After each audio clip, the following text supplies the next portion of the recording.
So do you rely mostly on traffic, or do you actually do advertising and stuff to draw people in? Yes, that's a great question. Is it more foot traffic, or how much is the foot traffic? Because obviously that's going to be some of it, right? Mm-hmm. Just people walking in. Yeah. You're on a street where people are traveling and walking in. But like you said, we've talked a little bit about, it's not just the walk-ins, but it's also developing that list, that client list over time that continues to grow and you continue to follow up with. Yeah. My answer can be like if anyone's listening to this that's like in magazine articles and advertising and whatnot, they're like, this guy's no help for us right now.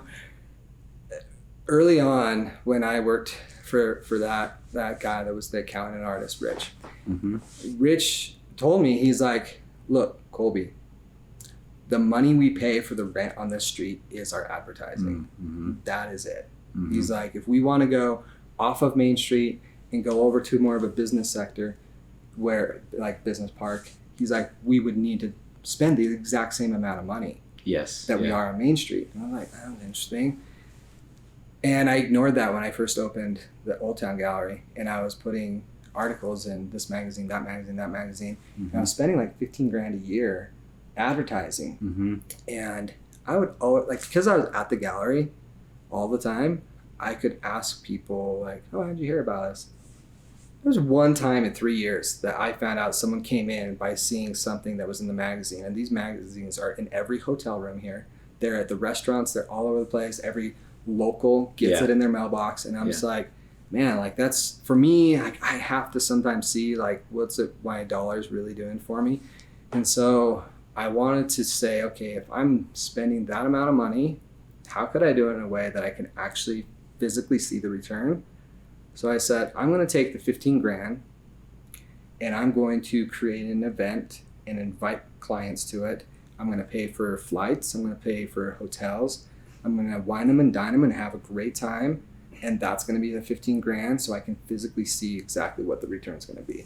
And that's what I did change. And so for me here, didn't quite do it.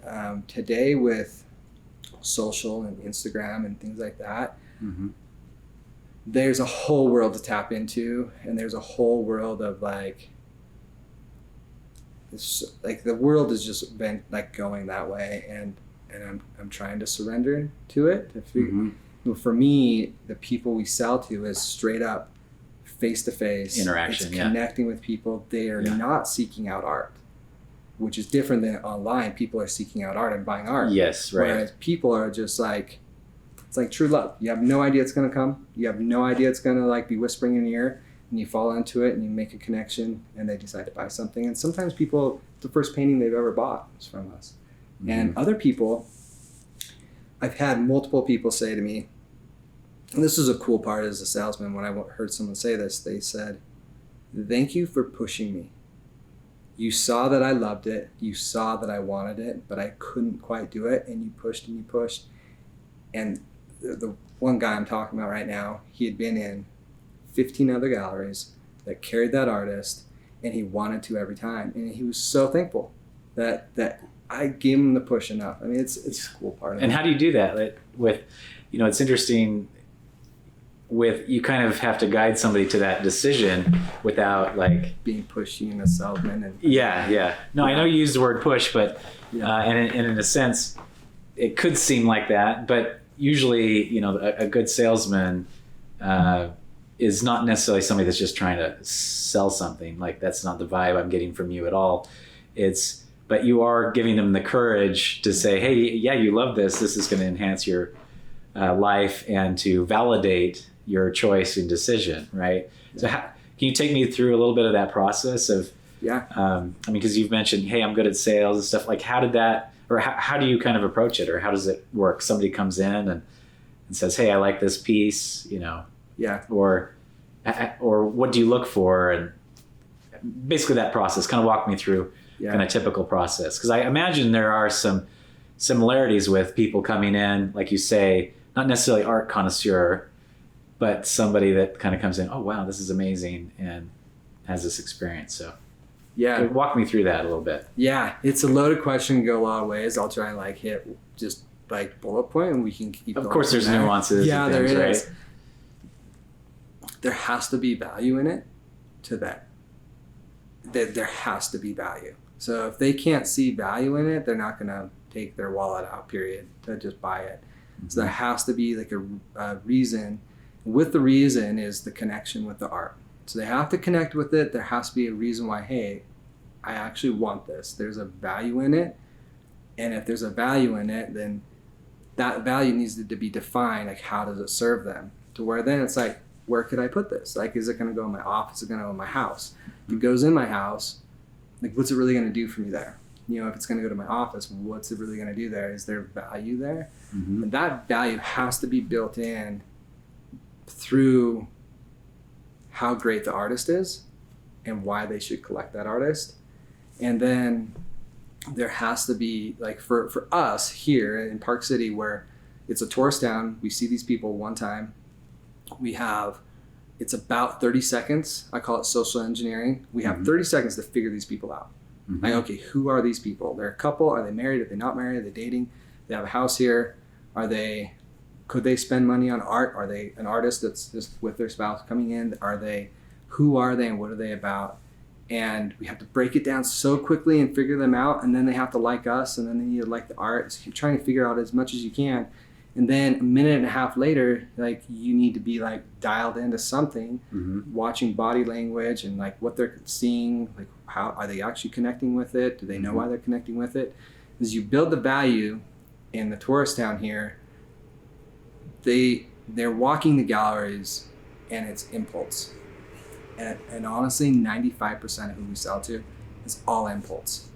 So if you're going to go impulse... So they're not thinking about buying art at all. They come in and then see something and just buy it. So how... I mean, this must happen in a fairly short time because they're not spending the whole day here. Yeah.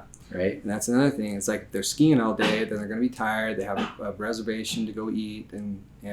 Or maybe it's a person that has a second home here, but they're also entertaining different people. So time is really short.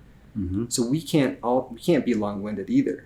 I mean, you're going to exhaust people, and they're just going to want to sit down in a chair and take a nap in the gallery too. And so you have to be in tune with that. But it's impulse. And so if you can be a salesman that can have the intuition enough to know when to stop talking, when to listen.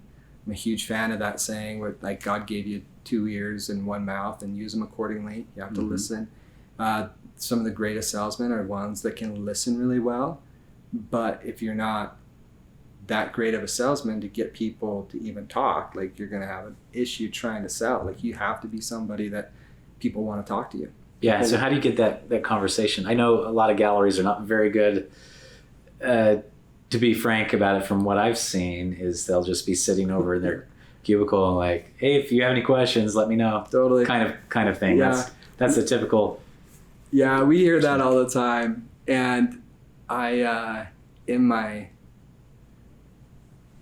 part of my sales training, that's a whole like page where I don't do this anymore because I figured out that they all just walk the galleries anyway. But I have them walk other galleries and say, hey, what was the interaction like? What was it like? Like, what did you like? What did you not like? And that's always the same answer. And I hear all the time. And I'm like, hey, just don't be that person then. Don't be the person that's sitting at the desk. And like, when a person walks into the gallery, if you were a salesman at the gallery, and you're at the desk emailing somebody, like we see so often, they're actually doing stuff, right? Because there's usually one person on the floor. What people that may not be in the industry or even artists know is that one person does everything that day. They're shipping stuff out, they're receiving stuff, they're doing the opening and closing duties, they're taking out the trash, they're doing everything. And a lot of times that's why they're on the computer. And that first hello tells so much. I mean, you meet anybody in life, and it's like that hello tells so much about a person. Yeah. And that hello is either going to be inviting. The look at the person is either going to be closed off or open.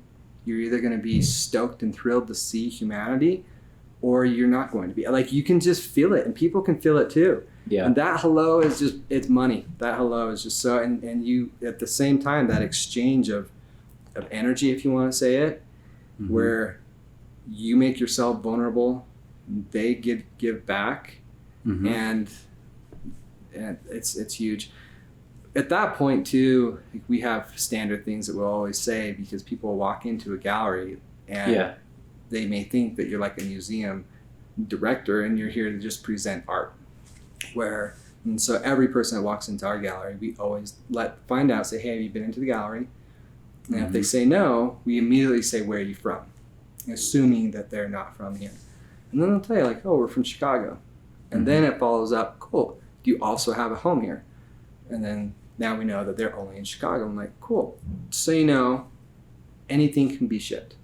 And immediately we let them know we're a salesman by just saying that something can be shipped.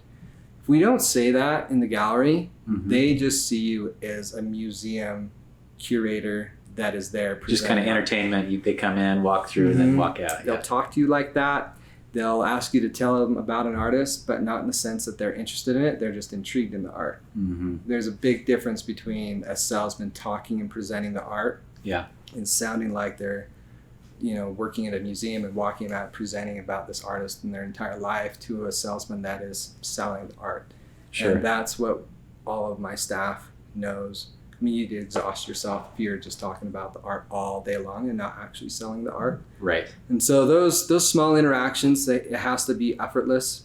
Mm-hmm. They need to see that you really don't have a throttle to sell them on that today. And if they can sense that you're a salesman that wants a sell right then, it just closes down so many barriers. And it's the same goes with a lot of artists too.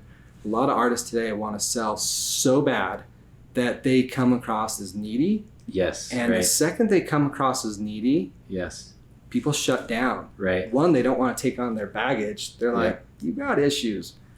And it may be so tiny that like they're so pushy on it that they're like, like, I really like your work, but is there an energy that's going to come into my home because of like this high need to like please buy my art, or like their desperation to make a sale because maybe you can tell that they haven't made a sale in a while? Well, from what I understand, like, clients want to feel like, hey, I bought a successful artist, and they want to show it off, right? Totally. So if you come across as needy, then they're not going to get that vibe of, hey, I'm proud to show this, instead of like an embarrassment of showing it. Totally. Yeah. So there's also, with that, you need to create an impulse in the gallery for them to buy now. So a lot of times, like, if someone's dialed into something and you need to take it to the next level of the sale, but you can tell they're not going to ask. Like, we'll say, hey, just so you know, we offer free shipping on anything. And you just gave a little to kind of fill more out of where are you at? Like, oh, like, yeah. Or we'll say something like, just so you know, everything can be reframed at no cost. And that's a value that could create an impulse. What we're really doing when we say that is we're saying, stick your head in your house for a second and live in your home, and does that frame actually work? That's a little secret sauce that people don't realize what we're doing. And then you'll hear the husband say, that frame would look horrible, but that frame would look great in our home, honey. And all of a sudden she's like, what? You're actually looking at this? And all of a sudden they're both start thinking about it. They're both in their home, and they're like, design wise, they're thinking of how the frame looks. And now you're like, oh, this could go someplace. And then she's like, that actually looked really great above the piano. And and if he agrees, great. But what if he said, actually, my office would be rad? And then the spouse is also like, so many times they're like surprised. They're like, you're actually thinking about this? And you just write it and you have fun with it, and you just watch these two connect, and you just listen. You sit back, and they're basically selling themselves. And then we always will have frame samples and just a couple different frames that we can offer, and we get that out. And all of our galleries will have a viewing room mantle. People look at it and like, viewing room mantle, that's silly. Or I've heard gallery owners like, oh, we're not a high pressure salesman gallery. Like, we don't have viewing room mantles. We don't want people to be pinned down to this viewing room mantle. And it has nothing to do with a mantle and the art sitting on that. It has to do with the salesman actually physically connecting with the art, touching the art, and working for the people. And the second that people feel and see that that you do care about them and you want to show them something on a viewing room mantle in a different room with different lighting, that connection and working for them is huge. Like where they and you can isolate it from other pieces too. Yeah. How does this painting live in its kind of in its own space? Yeah. And that's a little excuse I'll use to tell people sometimes, is if you were to ask them, hey, can I show you this in different lighting? They're going to say no. They know that's like a salesman move where like, no, don't bother. We're not really looking for art. And it's like, I know that. So you say, let me show you this in different lighting, rather than asking them if you can show them. And there's a small little nuance there. Oh, Same with the phone call to the boss. Yeah. The phone call to the boss is a closer we use very, very often, where sometimes being a salesman, you know that you can, give them a best price, but if you were to just say it like, I'm going to call the owner right now because I know that we can do a little bit better on the pricing, and then you just pick up the phone and start calling. If you were to ask them though, like, hey, can I call the owner and see if I can get you better pricing? Well, that's like them saying, hey, can you see if you can get better pricing? Yes. And nobody wants to feel that obligated. And Yes. they're like, I didn't ask you to like give me better pricing. So that to take that and flow into it, be like, I'm just going to do it. Yeah, it is huge. Yeah. I have a salesman right now that. Well, it's also a confidence. You're showing the confidence of the whole thing as well, right? Yeah. You're confident in the ability to make something happen, and you're also showing that you believe in kind of what you're doing and what you're about, instead of asking permission or Totally. right. Yeah. I'll even say assuming the sale too, which is a huge projection. Like you're assuming they're going to buy it, and that projection, like it's good vibes. Yes. Yeah. And that phone call, there's a salesman that does that right now that more than all the other staff combined. And she's my number one salesman. And it's like she does the call and she knows when to do it, when not to do it. And this is when she's calling the artist to say, let's see what we can do. I'm gonna call the artist and see if we can get a better price on this painting for you, right? Yeah. Yeah. We keep the artist out of it. She says the owner is what. The owner. Okay. Yeah, and it's not necessarily saying a better price to not take those words back. No, sure, but it's Because- important. What would you say instead of? Yeah, there almost has to be, like a lot of times we'll use different verbiage that like, I know it's like our season's about to end here. I know that we're going to be moving inventory for another show to come in and different things like that, because there's a very fine line that you never want to like damage the integrity of the artist and the value of the art. Right. Which is you need to be really careful with. Right. And not just for the artist. Yeah, because the house can go on sale. It's tricky with art. You don't want it ever to go on sale. Right. Yeah. Exactly. And people want to buy an artist that has value to it. Right. And if you're going to damage the integrity of the artist, it's one thing, but you could also damage the integrity of the gallery. Where Right. people are like, I don't know if I want to buy from this gallery. Yeah. Like, is this a discount gallery? I mean, that's totally. It's not a great place to be. I've seen people get into that trap of I'm the and whenever I see a gallery that says sale on it, I always think, oh wow, they're not doing well. It's funny you say that. I cringe at it too, and I'm like sell out. It just seems so wrong in so many ways, right? Totally, it is. Yeah. It's like ugh. Right. Yeah, and that's such an interesting thing about our industry is that, someone like Macy's and Nordstrom can do those sales all the time, and it's not to say that we can't, but like you almost like it can't be done in the same way. Yeah, I can't. Like you say, it's a subtle and a sensitive way of doing it, right? Yeah.